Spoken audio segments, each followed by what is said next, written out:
Halo pemirsa, saya Eldra Satria Denindra. Saat ini saya berada di kantor untuk menyampaikan laporan awal sebelum menuju ke beberapa destinasi liputan. Untuk informasi selengkapnya, mari kita ikuti laporan reporter kami di lapangan. Assalamualaikum warahmatullahi wabarakatuh. Saya Fadil Irsada. Halo Sobat Surabaya, kali ini saya di Kebun Bibit Wonorejo, kawasan hijau yang dikenal sebagai pusat pembibitan tanaman di Surabaya. Kebun Bibit Wonorejo dikenal sebagai salah satu ruang terbuka hijau di Surabaya dengan jalur pejalan kaki yang rindang dan tertata rapi. Pada hari ini, suasana di Kebun Bibit Wonorejo terlihat cukup sepi karena bukan akhir pekan. Selain jalur hijau, kawasan ini juga dilengkapi dengan beberapa tempat duduk yang dapat dimanfaatkan pengunjung untuk bersantai.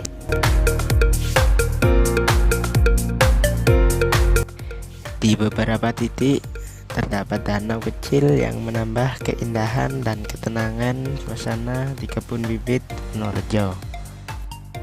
Keberadaan hewan seperti kucing yang hidup di sekitar kawasan ini juga menambah kesan alami dan ramah lingkungan. Tak hanya itu, Kebun Bibit Wonorejo juga menyediakan area bermain yang dapat dimanfaatkan anak-anak meskipun pada hari biasa pengunjung tidak terlalu ramai. Halo Sobat Surabaya, kali ini saya bersama salah satu pengunjung di Kebun Bibit Wonorejo Surabaya. Bagaimana pendapat Anda tentang Kebun Bibit Wonorejo Surabaya ini? Tanggapan saya masih seru karena tempatnya alami dan natural. Ya, terima kasih untuk Mas salah satu pengunjung di Kebun Bibit Wonorejo Surabaya. Ya,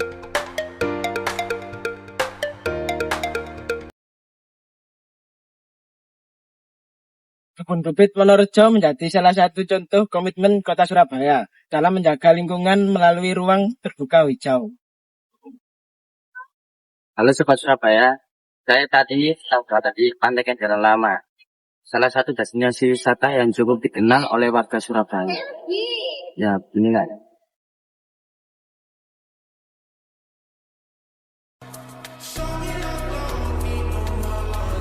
pada hari ini suasana di Pantai Kenjeran Lama terlihat cukup sepi karena bukan akhir pekan. Selain itu, air laut sedang dalam kondisi surut sehingga area pesisir dan bebatuan terlihat lebih luas. Kondisi air laut yang surut memperlihatkan karakter alami pantai, termasuk bebatuan dan area pesisir yang biasanya tertutup air.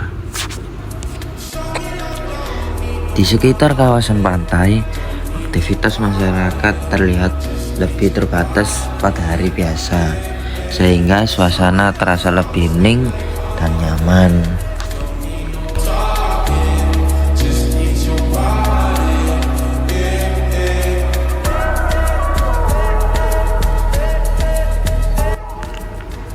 Pantai Kenjeran Lama masih menjadi bagian penting dari wisata pesisir Surabaya yang menyuguhkan pemandangan alami dan aktivitas masyarakat pesisir.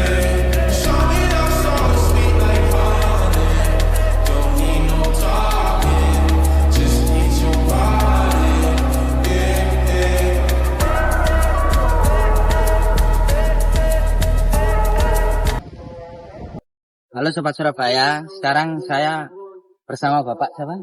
Pak Masaki. Pak Mas Hadi. Pak Mas Hadi ini sebagai nelayan ya Pak? Di sini ini untuk pasangnya jam berapa ya Pak? Kok sekarang udah surut aja. Ini pasangnya nanti jam 9 kurang lebih. Oh jam 9 pagi? Malam Mas. Oh malam. Untuk surutnya pagi ya Pak? Surutnya ini lagi kebetulan ini tidak ada laut besar air. Cuma ini tanggal itu tanggal bulan ini tanggal 19 saja. Iya. Iya. Umumnya tanggal berapa? 9. Oh 9. Surutnya nanti mulai jam 8 surut lagi. Ini datangnya ini mau datang ini nanti. Mau datang ini air. Iya. Udah kelihatan dikit-dikit ya Pak? Iya, mau datang sampai jam kurang lebih jam 1 nanti di sini. Oh iya. Terus sampai besar nanti pas maghrib lah kurang lebih. Terus untuk cuaca bulan ini gimana Pak? Cuaca Cuaca memang ini kan lagi rendengan ya kalau orang tani ya mungkin lagi siap ya. Cuacanya ini baik-baik aja. Nanti enggak Sudah tahu. baik-baik saja Nah, cuacanya. baik-baik aja cuaca. Itu kan bulan-bulan akhir bulan 1. Kalau itu kan angin itu tambah kenceng. Barat laut. Ini kan barat laut ya. Iya. Alhamdulillah. Ya seperti itulah untuk infonya Kenjeran Pantai Lama.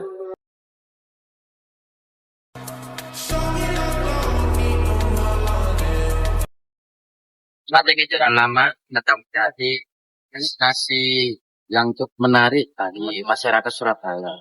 Sekian liputan dari Pantai Kenjeran Lama. Mohon maaf dari saya jika ada salah kata. Wassalamualaikum warahmatullahi wabarakatuh.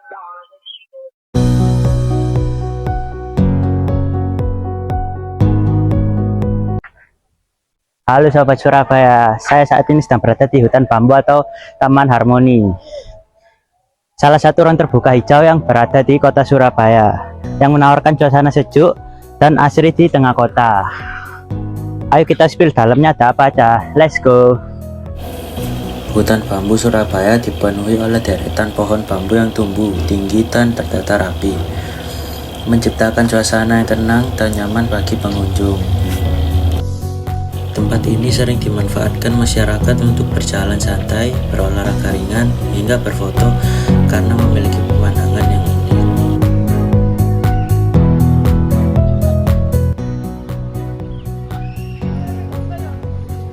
Selain sebagai tempat rekreasi, hutan bambu juga memiliki fungsi penting sebagai paru-paru kota yang membantu menjaga kualitas udara. Keberadaan ruang terbuka hijau seperti hutan bambu sangat penting untuk mendukung keseimbangan lingkungan dan kenyamanan masyarakat perkotaan.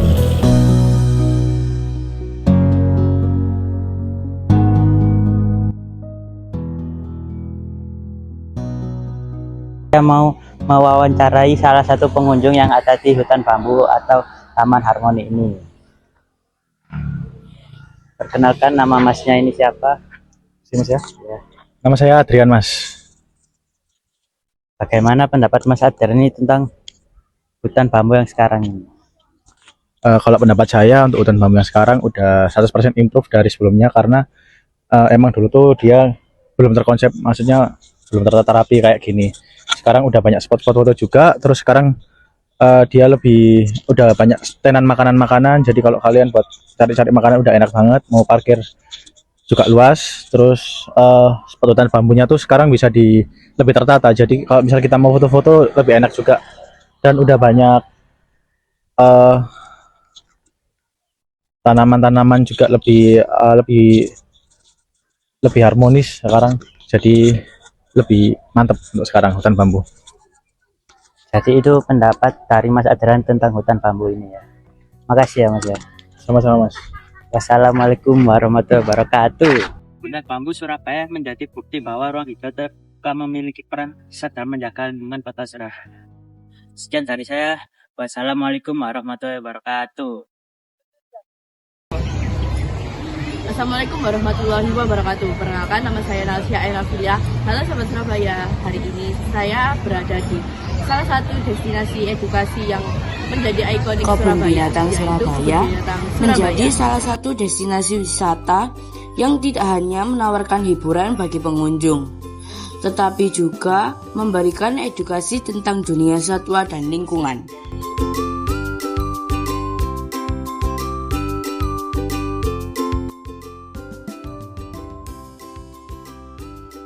Di kawasan ini, pengunjung dapat menemukan berbagai jenis satwa, mulai dari mamalia, reptil, hingga burung, baik satwa lokal maupun satwa dari luar negeri.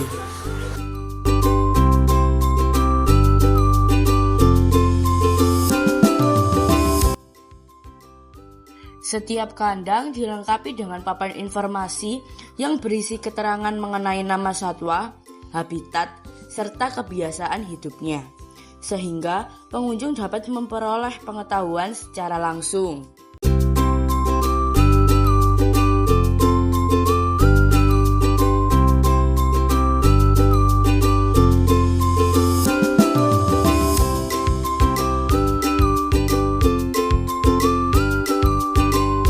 Selain sebagai tempat rekreasi, Kebun Binatang Surabaya juga menyediakan area hijau yang luas dan nyaman bagi pengunjung.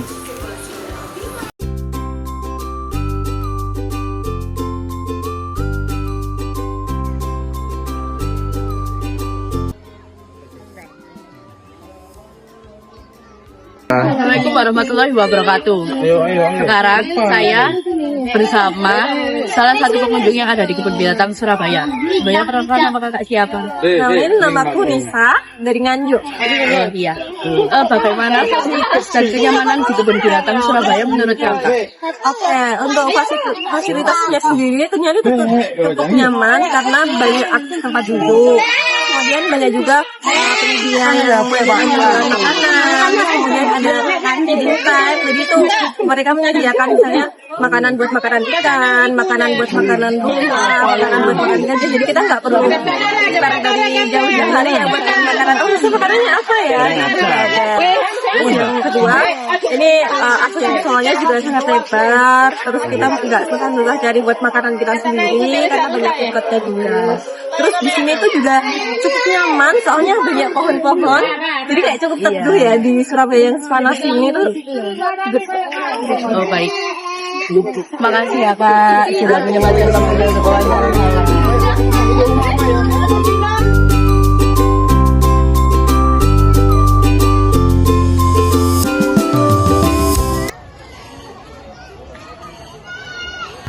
Demikian dari Kebun Binatang Surabaya. Selanjutnya akan dilanjutkan dari destinasi wisata lainnya yang ada di Surabaya.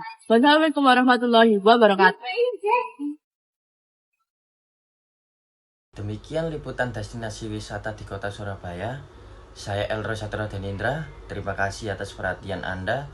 Sampai jumpa pada liputan berikutnya.